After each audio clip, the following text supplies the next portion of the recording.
Justice of India ने पूछा कि जो वीडियो अपलोड हुआ वो कहाँ से हुआ था, तो बिहार से हुआ था। तमिलनाडु सरकार ने कहा वो अलग अलग यूआरएल नंबर से हुआ था और मनीष कश्यप ने खुद भी तमिलनाडु विजिट किया था। वो आए और वहाँ हुए। तो और बिहार सरकार ने कहा इससे पहले के भी मनीष कश्यप पर 8 केस और हैं और क्रिमिनल है, विचुअल है, प्रोफेशनल ऑफेंडर है। ये बात भी कही। और कही पत्रकार नहीं है, ये राजनेता है। ये राजनेता है, राजनीति करता है और राजनीति से चुनाव भी लड़ा था। ये राजनेता है, चुनाव लड़ा था और इसलिए अपनी राजनीति के लिए इसने ऐसा सब कुछ किया है और इसीलिए इस पर एनएसए लगाया गया है। वहाँ तमिलनाडु गया है। तमिलनाडु सरकार की तरफ से आदरणीय कपिल सिब्बल जी ने कहा, यही बात कही कि हाँ इसमें अलग अलग यूआरएल नंबर हैं, एफआईआर के कंटेंट्स अलग अलग हैं और ये सारी प्रोसीडिंग अलग अलग। पत्रकार होना, राजनेता होना, क्या देश के सारे राजनेता से जो पत्रकार बने हैं और पत्रकार से जो राजनेता बने हैं सब पे एनएसए लगेगी? सब पे एनएसए लगेगी तो हम मनीष कश्यप पे भी एनएसए स्वीकार कर लेंगे। अगर बाकी लोगों पर पंडित जवाहरलाल नेहरू पत्रकारिता से जुड़े रहे।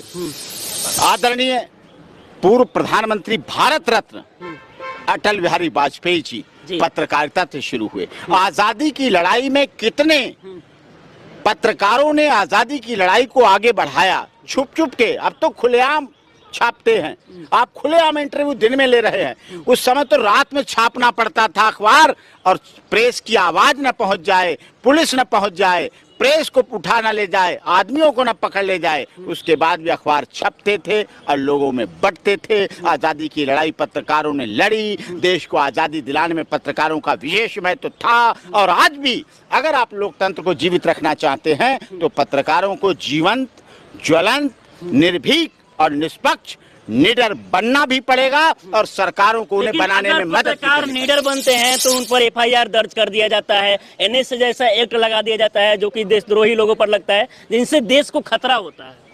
नहीं, यही तो अब कोर्ट में बताएंगे, यही पिटीशन अमेंड होगी।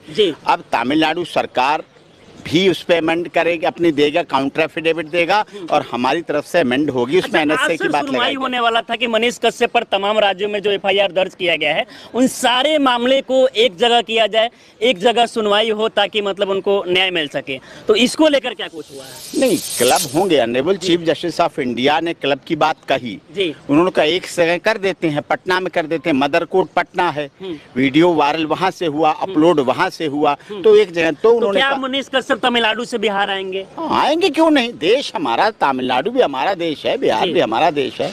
लेकिन आज तमिलनाडु सरकार ने एक नई बात बताई। अभी तक पता था कि 2 केस तमिलनाडु में हैं। अब पता चला कि 6 केस तमिलनाडु में, 6 मनीष कश्यप तमिलनाडु में है। बिहार सरकार ने कहा 8 केस इससे पहले के तमिलनाडु बिहार में हैं।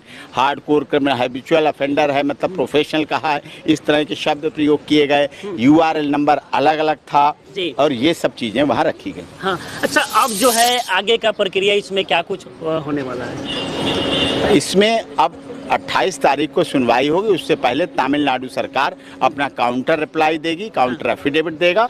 उसके बाद आगे कि तमिलनाडु एनएसए के लिए लाएगी, अपना काउंटर एफिडेविट लाएगी। फिर हम देखेंगे कि 1 महीने से तो तुम्हारी कस्टडी में है, 1 महीने से तो तुम्हारे पास है, तुमने किससे उसे मिलाया, क्यों मिलाया, क्या फोन किया, क्या बात की, क्यों उस पर एनएसए लगाया, वो प्रूव करेंगे। उसके बाद हम उसे ब्रेक करेंगे। डेंट तो हम करेंगे, बनाएंगे वो, डेंट हम करेंगे, शुरुआत वो करेंगे, अंत हम करेंगे। बंद उन्होंने किया, छुड़ाएंगे हम। छुड़ाएंगे क्यों नहीं छुड़ाएंगे?